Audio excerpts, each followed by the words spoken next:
Avant de repartir sur le continent, cette fois-ci, mais on prendra la version bac de l'histoire, je vous propose de nous arrêter dans un restaurant qui s'appelle Chez Haroun. Nous sommes ici dans la capitale, à Djerba.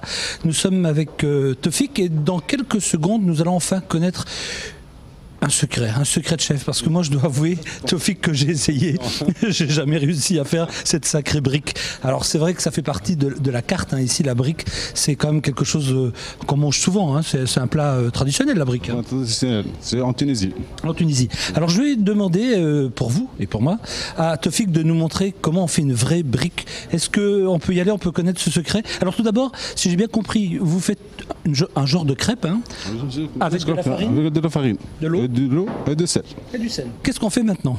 Maintenant, on va faire une feuille de brique à l'œuf. On le fait à l'œuf, d'accord. Ah, on prend la difficulté alors tout de suite. Voilà, on mettait là-bas. On met de persil. Persil, oui. Un peu de poivre noir. Vas-y. Et le sel. Poivre et sel. Et de sel.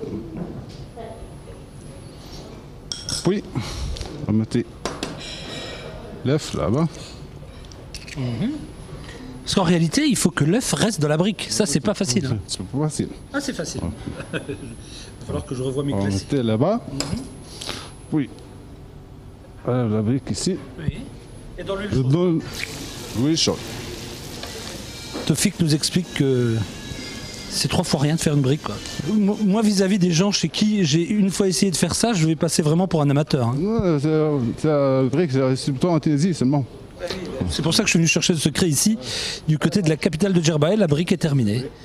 Ah, moi je dis bravo, franchement bravo. Donc vous avez compris, hein, tout simplement, la crêpe, on rajoute du persil. Pourquoi vous avez ramené des crevettes et du thon? Ça, c'est pour changer?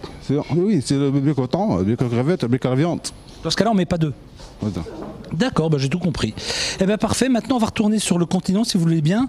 Tout à l'heure on a vu comment on pouvait y aller par la route, vous savez, la voie romaine qui mène jusqu'au sud de la Tunisie. Là on va prendre le bac.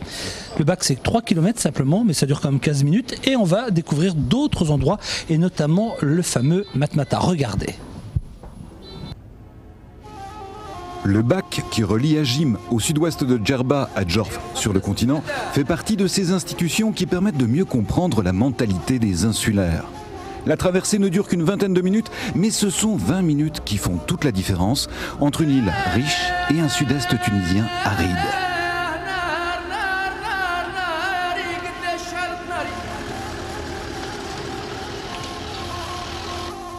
Et pourtant, cette terre soumise au dieu solaire tout-puissant est aussi une source de richesse. Pour s'en convaincre, il suffit d'observer les oliveraies qui s'étendent à l'infini. Pour exploiter correctement les oliviers, il faut les planter à 20 mètres les uns des autres, labourer la terre qui les sépare tous les 2 mois et attendre 30 ans pour qu'ils deviennent productifs. Mais le jeu en vaut la chandelle. La Tunisie est le 2e pays exportateur d'olives et d'huile d'olive dans le monde. L'olivier se trouve partout dans la Méditerranée, on a la concurrence de l'Italie et de l'Espagne. Mais l'olivier, c'est un arbre sacré, c'est un arbre très important, que ce soit pour les Tunisiens ou l'économie tunisienne. Pratiquement, il y a beaucoup de familles qui vivent de la zone d'olivier du sud-est de Djerba Zarzis. Il y a la zone du Sahel, entre Sousse et Sfax. Ce sont 2 zones très importantes pour l'économie du pays et pour les Tunisiens. Des Tunisiens qui ont su se battre dans cette région de leur pays pour vivre dans un environnement souvent superbe, mais aussi extrêmement inhospitalier. Pour apprécier leur détermination, il suffit d'ailleurs de visiter les villages berbères. À Tamezret, par exemple, on retrouvera des maisons sans âge, apparemment abandonnées, au cœur même d'une agglomération touchée par la modernité. Plus impressionnante encore, Chenini, édifié au sommet d'une butte de 500 mètres d'altitude, ce village était à l'origine un ksar, une réserve fortifiée. Sa situation élevée permettait de repérer de très loin l'arrivée des pillards. Et contrairement à ce que l'on pourrait croire, ces étranges maisons de pierre, dont certaines datent du XIIe siècle, ne sont pas toutes abandonnées.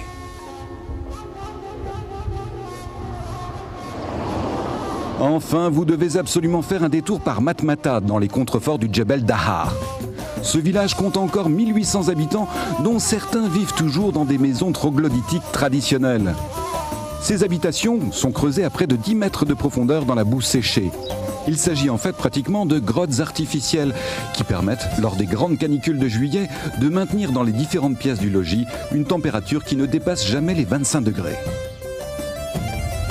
Matmata est aussi très réputé pour ses paysages majestueux qui ont servi de décor naturel à des dizaines de films aussi différents que La Guerre des Étoiles, Les Aventuriers de l'Arche perdue ou encore Le Patient anglais.